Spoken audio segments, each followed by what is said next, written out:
हामी योग सम्बन्धी योगमा हुने इम्पोर्टेन्ट प्राणायामको बारेमा कुरा गर्छौँ र योगमा चाहिँ तीनवटा प्राणायाम चाहिँ एकदमै इम्पोर्टेन्ट छ।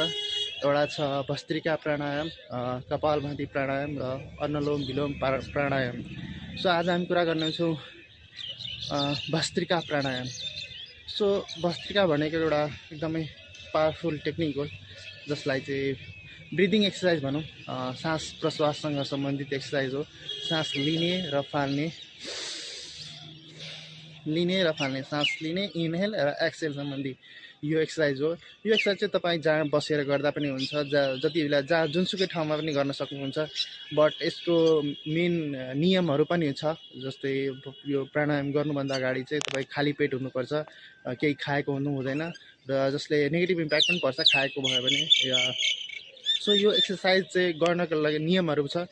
सो यसको जहाँ पनि गर्न सक्नुहुन्छ, बट यसको आइडियल टाइम चाहिँ बिहानको हो। बिहान तपाईँले यो भस्त्रिका गर्नुभयो भने तपाईँलाई चाहिँ बढी फाइदा हुनेछ।